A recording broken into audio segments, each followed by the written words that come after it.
Oh, welcome back to Hearthstone Grandmasters European region. Hope you enjoyed that interview. We are, especially Sot and TJ specifically, trying to get you some sit-down time with the players, and it's pretty cool to hear from them. Not on other platforms, right? Of just whether it's just tweets or other stuff, just one-off comments, and actually sitting down having a good chat with some of the players.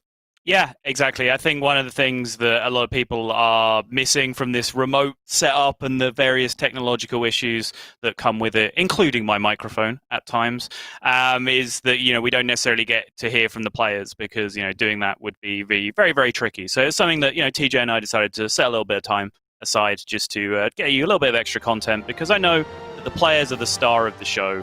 And you want to hear more from them and less from us. So if we can make that possible, very, very happy to. Yeah, speaking of which, stars of the show, Warma might be the star of this show this weekend because we've not seen him up until today, but he has a chance at getting into that top 4 cut if he can take down Viper with his 2 of Priest lineup, something that's a bit of a rarity this week, at least in Europe, in Grandmasters, but he has already beaten Viper today, Sottle. So do you think that was a one-off, or do you think it's likely that we see the result repeat itself? Yeah, that's the question, right? Because I do think there are tools in Warma's deck that can get him out of some of the situations that perhaps we saw from board control before they fully develop, right? Like a Dark Lair comes down, board didn't really have any game to deal with it. It was just kind of there, and you had to feel it. You had to just have it, right? But if that same situation happens against Warma, we saw this kind of situation that can play out where it's Pyromancer, Coin, Penance, whatever else. Like he can deal with that threat before it ever fully materializes. So there are clearly options for this deck. I personally would still be a little surprised if we saw a repeat of the previous series. Like I'm personally on Team Viper here. I think his Zoo should have an edge against most builds of Priest, and I know he feels the same way. Yeah, and I am just looking forward to just seeing if the removal that doesn't look good enough is good enough. Very similar to the previous series, right? Where, again, like you mentioned, you said, Pyromancer doesn't really do enough versus this style of Zoo, but it helps, right? And because there's multiple layers of removal here from Warma's 2-of lineup, it does mean that you can stack those abilities on top of each other to really clear up some awkward-looking boards. So we are going to go into the game and see if it's going to pay off for Warma, or if Viper can have a bit of revenge on Warma for earlier today and take the victory and take a spot in the top 4 and take a spot in the Division A. The Pyro Penance is back though, Raven. So is the power of double Flame Imp. That is quite powerful. I do agree. It's pretty good. Yeah. If Penance one of these Flame Imps, I still get another. Are you a fan of the double Flame Imp in the opening in the opening turn, should I say, like Flame Imp, coin Flame Imp? Or do you think there's a value for Viper of keeping hold of this coin? Yeah, so I think, as is always the case, regardless of what build of Zoo you're playing or have been playing throughout the ages, coin usage, early game curves are very, very confusing and very nebulous based on the rest of your hand. Here, I think no, because Disease Vulture is in hand, and I think that's probably a more powerful coin target. You can either coin out Disease Vulture on 3, or potentially even on 4, go Disease Vulture, coin Flame Imp, for example. And again, that curve then gets dictated by, like, did I draw Raise Dead on my next couple of cards? Because if I did, I'll probably coin the Disease Vulture and then just Raise Dead immediately. If not, maybe I'll hold on for an extra turn. So I think your curve really does adapt from game to game, from hand to hand, and even from draw to draw with this deck. But I like Viper holding on to the coin here just for something potentially more powerful down the line, because obviously there's the big kicker and the card that we're going to keep talking about. He draws Dark Lair at any point. Having now held on to that coin, it's going to help his pop-off potential immensely. Yeah, I agree. And not only Raise Dead to keep an eye on, but also that Tour Guide can set up those turns as well, right? Because it is not a during your turn effect. It is just your next hero power you choose to press costs 0, which means that you can set that up going into a Tour Guide and then say coin out Vulture if possible. Of course, Viper didn't get hold of one, but still presenting a bit of a scary looking board, considering Warma had to use some removal. But I guess Penance for Flame Imp is on the order right now, because he did draw the second one, being able to take down his Flame Imp if he wants to. Why am I going actually for the Renew instead on this Sephic? Yeah, just going to fight for board. using his minions to battle instead, which I do like that. He can stretch out his resources a little bit further here. And as I keep mentioning, that Pyro Penance has looked like a powerful combination to me to be able to stop the strongest thing that Viper's deck is actually able to do. So I'm actually quite a big fan of him holding on to that here. Ooh. Now there's options, though. Now there's options. A little bit too late, but looking at this just off the top here, I do like tap and then go for the tour guide to set up the free Vulture to tap the turn after. That looks pretty solid. What if you just coin the Vulture? And then have tour guide tap on the following turn? That's true. Okay, I can get behind that. It doesn't necessarily work out with like every pair of 2 cards that you draw. You know, your 1 natural draw next turn plus your life tap draw. Like sometimes you might struggle to fill your curve sufficiently. But it does seem like the Disease Vulture itself will be kind of a struggle to deal with if you just preload it here. I think Viper just kind of had that same debate with himself, right? Like just based on his mouse movements, he definitely looked like he was like moments away from Coin Vulture. For me, it's honestly going back to what you were talking about at the start, where the coin is so good. Is it good enough to use it on the Vulture that turn, or do you want like Vulture free tap and then the potential coin choice afterwards? Right. It's hard though, and this is why I do love the deck. Oh. Whether you think it's powerful or not, the deck is very intricate. It is. You can either go nuts and win games off sick plays or lose because of sick plays, and they're both on your end. So it's a very difficult deck to pilot. And Dark Glare opens up yet more options. It does, yeah. So Dark Glare tap coin does get him all the way back to 4 mana, meaning if he draws Raise Dead here, he can go absolutely nuts. If he doesn't draw Raise Dead, he just does this instead and just develops a cheap Flesh Giant. So I think either way, if he got more gas off the tap, great. He just pops off hard this turn. Since he whiffed, it's not really a whiff. He played a 3-mana 8/8. Seems pretty powerful to me. And here's the question once again. Is Warma going to prioritize Dark Glare or Giant? Yeah. Because he could just Pyromancer and then Penance to help clear up a chunk of this board. Or, of course, as we can see him doing, he's going to have Death to kill the Giant. But it does leave the Dark Glare open. I know. And at least for me, so my personal preference would be to value the Dark Glare higher than 180. Oh, we're going to have this again, aren't we? It's really big. It has 8 attack. Do you know how much more that is than 3? 4 because the one will die as well. Okay, yeah, sure. Fair enough. Good point. Well made. I concede you're clearly in the right. How dare I make such an egregious error? Look at the punish, Sol!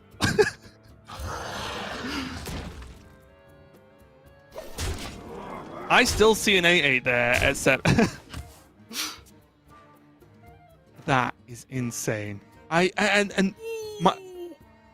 Very seriously, my point is an 8/8 will always be an 8/8, whereas a Dark Glare could be 100 mana. That's how I feel about the two cards. 100 mana, yeah. If an 8/8 is always an 8/8, you're dead. No, because it's dead the turn after with Shadow Word Death. Okay. Oh, this is... Is it just lethal?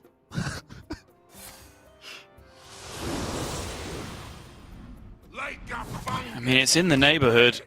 Was 17? it 23 with the Penflinger? 23 with and the Penflinger, Soulfire, yeah. of course. Yep, exactly.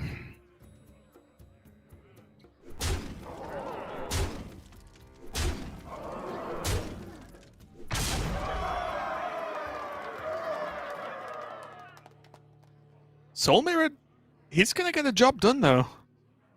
It is, and it was set up for very nicely on the previous turn by Warma here. He would be walking into a Cult Neophyte, of course. That would be absolutely backbreaking, probably just game-ending here. And because even his Pyro pop-off is severely problematic right now because of the Robes of Protection. Means that he can't even really cast Penance unless he want to shoot his own Pyromancer, which doesn't really work out too well. So Soul Mirror is his only solution, and Warma did very well to recognize that and then just essentially cut into the board to make the stats symmetrical to the point where Soul Mirror would then be able to clear everything up.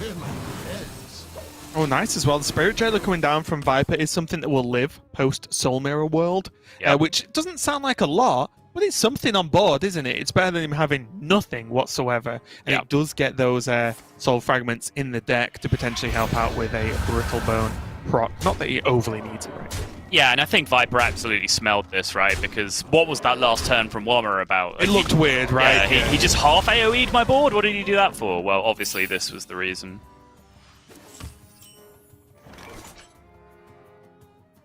Probably going to start off with a Raised Dead, I imagine. Not only does it proc the Brailbone, but I do think Viper wants to see what he has to play with from the Dead pool versus what he has to play with from a Life Tap. And it's cheaper. It is cheaper, yeah, that's pretty crucial. So many possibilities. But you lead Pen Flinger, right? So I like you can That's get worth repeated it. value out of it. Yeah. It's just more damage, isn't it? You know, across the course of the game. So I definitely like the Pen Flinger. Oh, he just Giant got Ghost! it back! Insane. Why doesn't Zoo just play this card? This is the nut. I don't know. You know I'm already putting it in my deck after this day's over, Sol. Yeah. Complete nonsense. Randomly generated Robes of Protection into Raise Dead the Robes of Protection. Get out of here.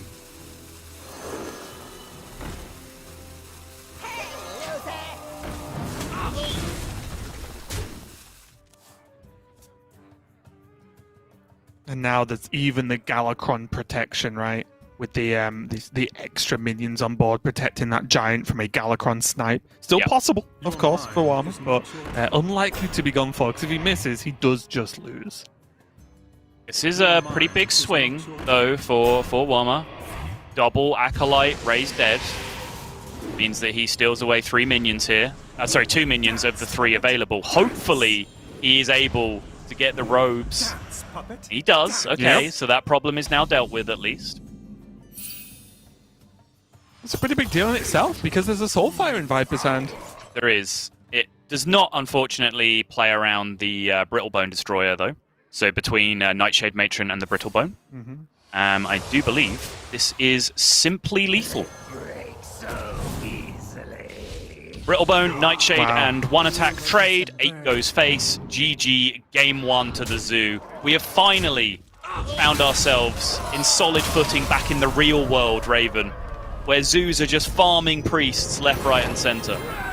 Yeah, and again, there was some pretty stellar outcomes there for Viper, of course, but that is what the deck is built to do. It might not do it all the time, because then it would just be broken, but the deck does just crush all those plays into a small amount of turns. We saw the good setups there. We saw the Dark Glare get work done, but again, I know you're going to hate me for it, but to me, if there's a Dark Glare and a Giant on board, and you have a Shadow Word Death in hand, and you can kill the Dark Glare, kill the Dark Glare. That's the one that's breaking games, not 1/8/8 that can be deathed.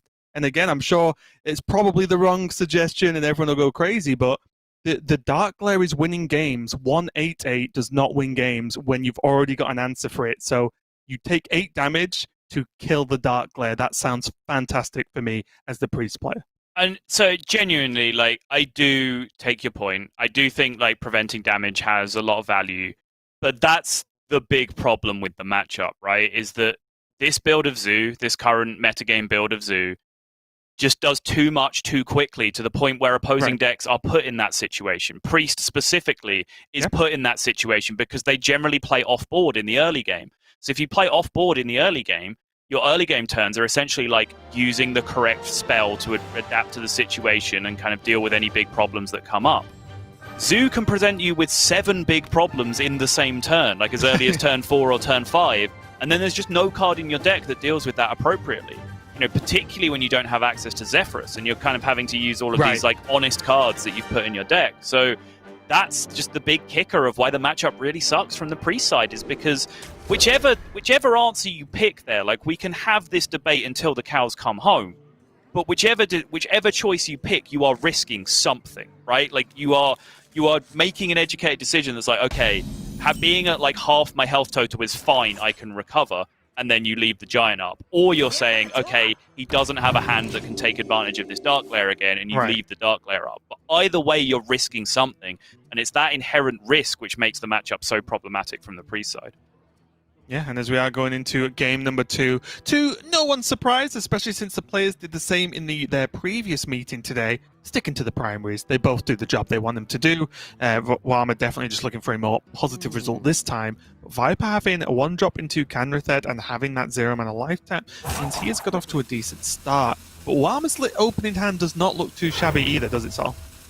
It doesn't, and this is honestly the hand I've been kind of more interested in seeing. From Warma's side, where he actually just has a bunch of minions to play early. Like, I'm kind of more excited about this than even some of the hands he had in the games that he actually won. Because this, to me, in my experience, is how the matchup is won, where you just match them for minions early, and then maybe mid to late game you can potentially take over. But so I'd like to see like these Sethic Veilweavers coming down and just doing work as bodies on the board. And then he still has access to that Pyromancer clear that has, admittedly done a lot of work for him in the previous series as well to back that up.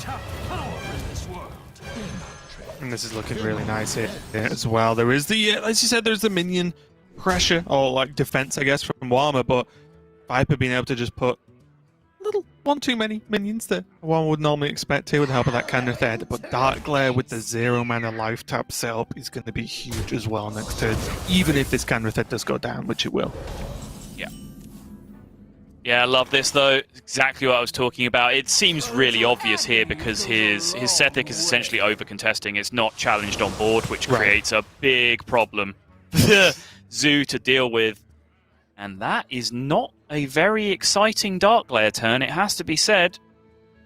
Yeah, one of the few times where I'll say Dark Glare wasn't the best draw in the deck. At that point, I think any playable would have been fantastic. Obviously, sillier things such as Flame Imp might have worked, but again, there's nothing to actually go into with a Flame Imp this turn.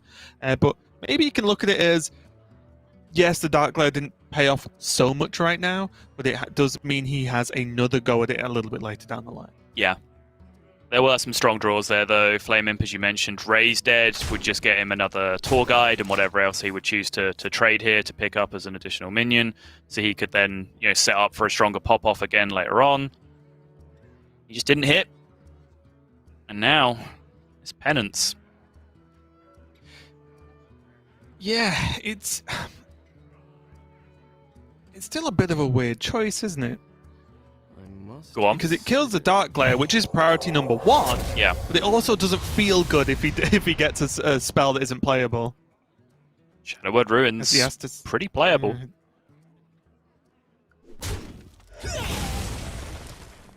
Show the level of respect there from Warma, as he does just go put his Sethic in as well.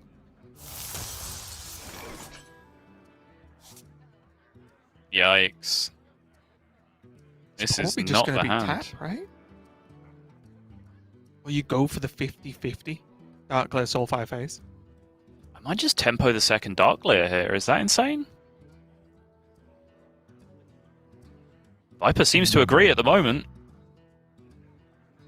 So, honestly, if you're doing that, is it ever a Soulfire anyway? You ever won those cards? You're obsessed! Why do you just love yeeting Soulfire for Hand of Gul'dan so much? It's funny when it works. Okay. Your mind is not your own. I like to play the mental warfare game with my opponent as well. Like, imagine the reaction when you just Soulfire face and draw 3 cards. Yeah. Like, oh! I have to imagine, right? Like, so the idea behind this play is you play Dark Glare sticks. Fantastic. If Dark Glare sticks, you can spend so much mana on dumping cards out of your hand that you can then just set this up to be guaranteed on the following turn.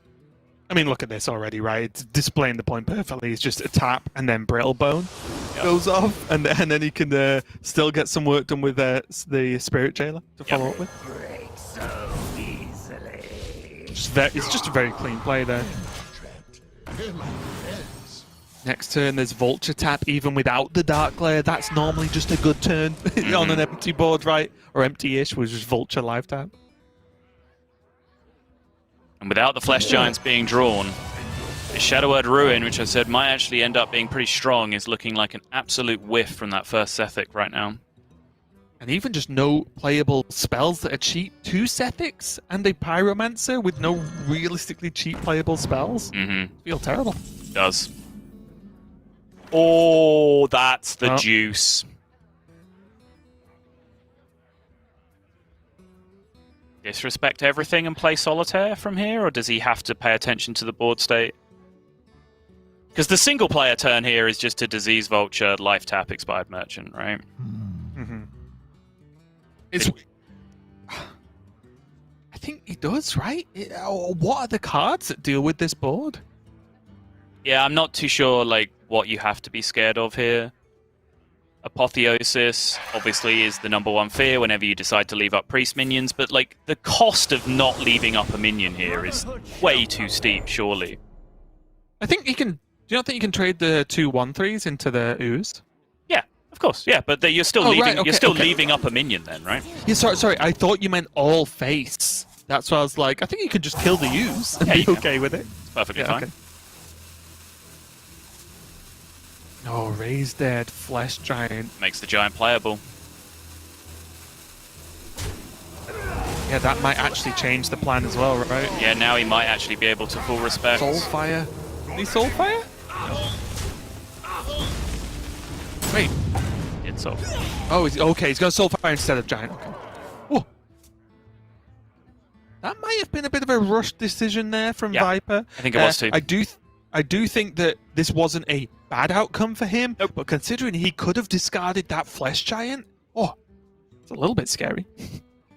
He could have also discarded this Hand of Gul'dan, Raven. Why were you not focusing on that? Can we at least have some consistency? I wonder. Look, when I suggest it, the hand is at least relatively low. Okay. But yeah, I do think there was a lot of decisions congested into the last 10 seconds of that turn. It is, something that slow players can run into issues with at times. Yeah, I think Viper had 15, 20 decisions to make that turn, and he did 75% of them within the last 10 seconds. And like I said, when your life tap changes numbers, and then you can potentially draw cards, then you can potentially res certain minions that also change numbers. Yeah. You're constantly playing with a varying amount of mana, which isn't normal in a game of Hearthstone. Normally, okay, I've got 7 mana. How does that add up? Whereas it constantly changes with Zoo, and it's why the deck's super fun, but also super hard to play well. Agreed.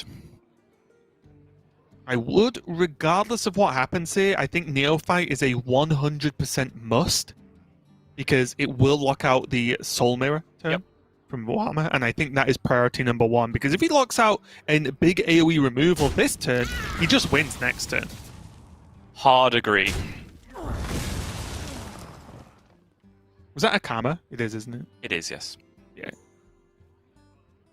Stealth doing a pretty good job of hiding the artwork from me there, not to be able to quite see which one it was.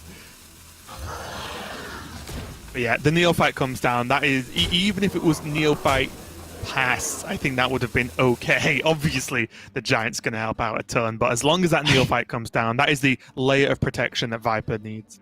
I love this as well, by the way. I've had this situation before as well, where, my brain is, hardwired to just make me hate myself if I float mana.